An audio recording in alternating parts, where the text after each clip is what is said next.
Ayun mga Goix, isang masayang gabi sa lahat dyan, no? Dahil sa para hindi masayang yung oras natin. So ayan mga Goix, ay repairin na natin tong nabili natin sa junk shop na dalawang stand pa, no? So unahin natin tong medyo maganda ang pagkatayo niya mga Goix.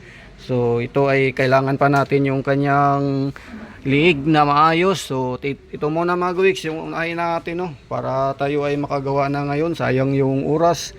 Yan, habang di pa tayo natutulog. So ito mga Goix yun. So yan ay ating i-diagnose ngayon kung ano ang sira nito. Yan. So yan nga mga Goix. So buksan natin mga Goix at tingnan natin na yung kanyang ilisi kung may pre-wheel. Yan, buksan natin kung may pre-wheel yan. So first time natin na mag-repair ng stand pan mga Goix. Ang nare-repair natin ay this pan. So ayan, itong mga dispan na to, ayan, may-ari na to at nabili na mga Goix. Yan ay atin ang kinokondisyon. Kaayos lang natin yan. So ngayon ito naman ang stand pan. So right to mga Goix, no, buo pa lahat ng parts. Ayan. So buo lahat. Yan, good.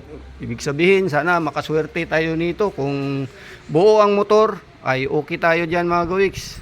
Yan, motor ang importante sa isang electric pan, no. Yan. So buksan na natin to mga Goix ngayon. So ito ngayon mga Goix, buksan natin yung kanyang cover, no. Ayan. So una, itingnan natin yung kanyang LEC kung may pre-wheel. Tapos i-diagnose natin yung kanyang power, yung wiring niya mga Goix. Ay tingnan natin. Ito ay may pre-wheel, kung hindi siya matigas. Ayun, matigas mga Goix. Matigas. So ibig sabihin, ang may-ari nito pag pinaandar ay hindi umiikot, di gagana. So ngayon ay siguro hindi pinagawa dahil sa nakita natin buo pa at maganda pa yung kanyang status. So ngayon mga Goix, ating buksan yung kanyang ilisi, no, alisin natin. Shafting at saka bushing. Pagka ganito, yung bushing at saka shafting mga Goix, kailangan malangisan natin kapag nagkaroon ng pre-wheel, ibig sabihin good. So yan, wala siyang allowance mga Goix, hindi siya talaga maikot. So ngayon ititesting natin mga Goix yung kanyang power kung buo. So yan mga Goix, no, ito dito. Tapos i-on natin yung 1, 2, 3 kung papalo to mga Goix. Pag pumalo to, ibig sabihin buo yung motor. Yan, kuha tayo ng anting-anting natin mga Goix. So ito na ngayon mga Goix, ready na yung anting-anting natin, no, yung multi-tester. So ito yung mahalaga sa pag-diagnose natin, yung pag-DIY natin, no.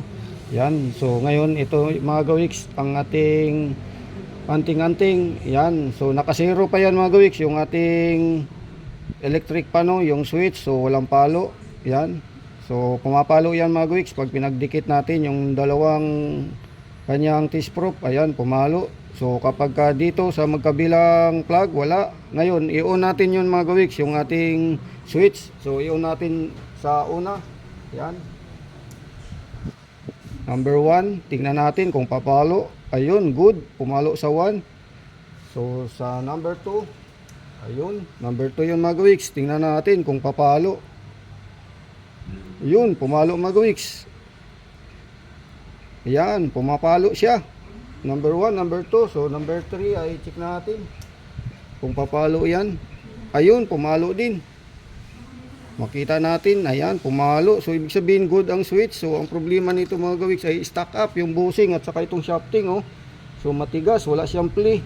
So buksan natin to mga Goix para ma-check natin yung kanyang shafting diyan saka bushing. So bubuksan natin to. Dito may screw dito mga Goix.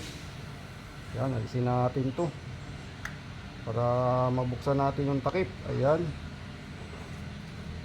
Tapos itong pihitan mga Goix. Yan. Tapos dito ay alisin natin, naka-screw dito mga Goix. Yan, may nakita tayong screw dito. So ayan yung motor niya.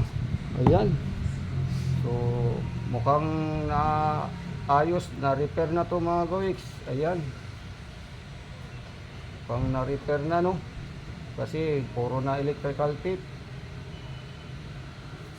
Dapat dito may Goix ay may kalug yung kanyang shafting, no, dapat may kalug yan.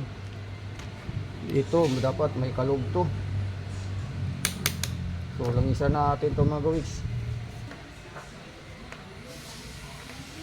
Alisin muna natin dito, no. Yan, para makita natin. Ayan yung wire. So ito yung motor. So, shafting. Yan, subukan natin langisan mga gawiks. At pupukuin natin. Tapos lagyan din natin sa likod, no. Yan dito. So yan ang gagawin ko mga gawiks. Lagyan ko ng langis. Kuha tayo ng langis mga gawiks. So ito yung langis. Ayan. So langisan lang muna natin, no. Yan. So yan, may langis na mga gawiks. Saka doon sa likod.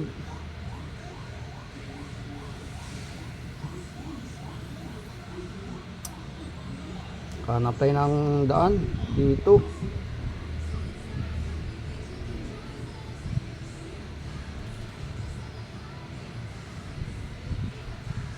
So yan mga gawiks. Tapos pupukin natin. Mukhang bago pa mga gawiks.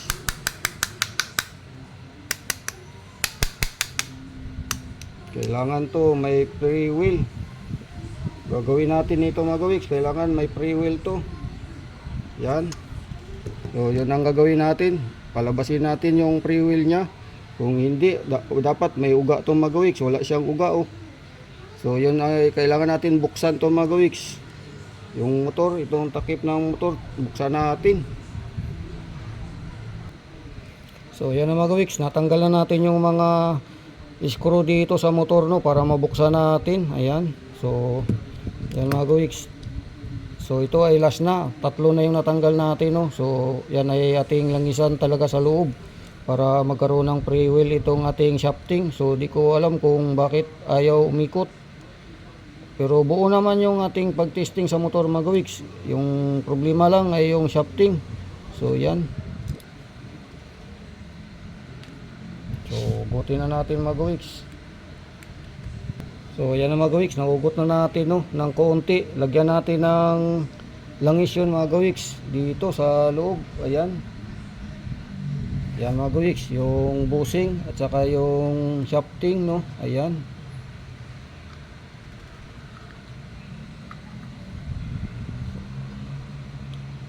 So yan mga gawiks.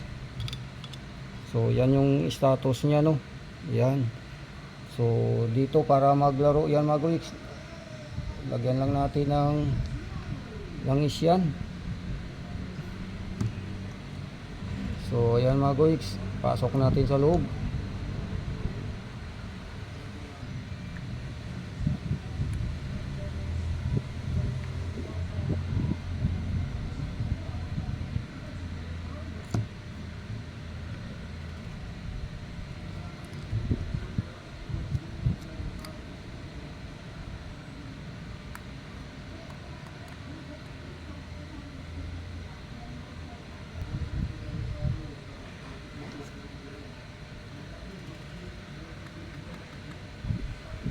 So yan na mga gawiks, no, nagkaroon ng play. Ayan.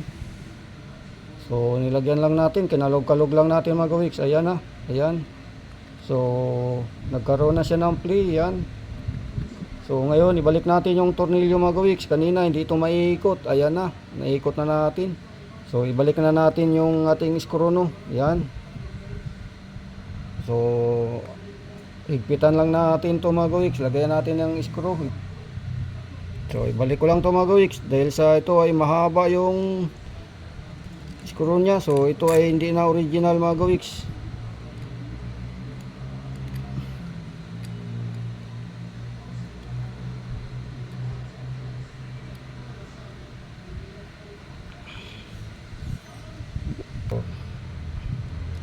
So apat ang ating ibabalik, no, na screw. Yan.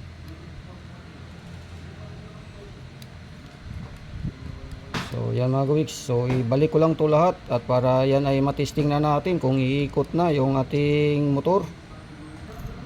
So yan na mga gawiks, higpitan na natin yung mga screw na ating binalik, no. Sige, hindi, okay lang, sige, mo, wala na, bawas mo na pala eh. Oh.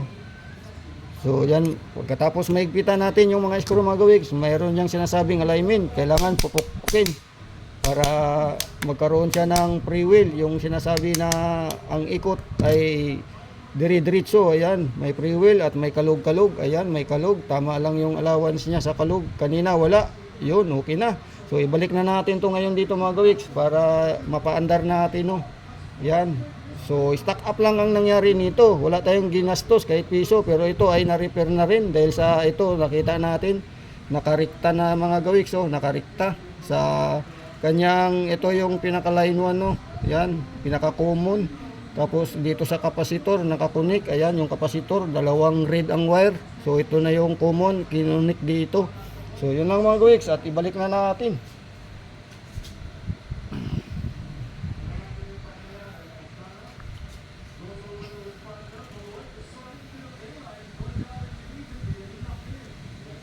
So yan, balik natin mga gawiks. So ito, na-shoot na natin, ay balik na natin. Yan.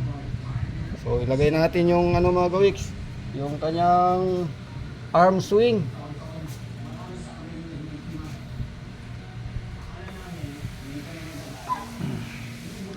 So ito yung arm swing niya mga gawiks, ibalik natin dito, ayan, para hindi siya ikot-ikot.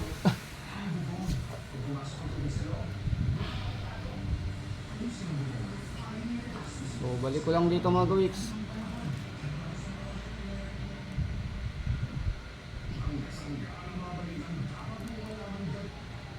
So yan na mga gawiks. So ngayon subukan natin, i-testing natin, paandarin natin mga gawiks, no. Yan. So isaksak natin mga gawiks kung ito ay gagana na, no. So ito yung pindutan niya. Yan, ito yung kanyang. So ito mga gawiks, tingnan natin, lagyan natin ng electrical tape to. Yan, para makita natin kung umaandar. So ayan na mga gawiks, sinaksak na natin, no. Ayan, so ngayon paandarin natin to ngayon mga gawiks. I-on natin. Yan. So number 1. Yan mga gawiks. So umikot na siya, no, sa 1. Ayan. Number 2. Ayan. Number 3. Ayan mga gawiks. So i-off natin. Umikot na. So yun lang ang ginawa natin, no. Yung kanyang shafting ay stock up, at yun ang ating ginawa. Ayan na, may free wheel na mga gawiks. Ayan. So ang shafting ay stock up, at yun ang ating ginawa. Ayan na, may free wheel na mga gawiks. Ayan. So yan mga gawiks, napagana na natin, no, yung ating stand pan na ating repair, na ating bagong nabili, at may isa pa doon. So ibabalik na natin tong mga parts niya mga gawiks. Yan, yung cover, saka yan, linisin muna natin kasi madumi ito mga gawiks. So testing natin pag nabuo na natin ulit yung mga parts niya dyan.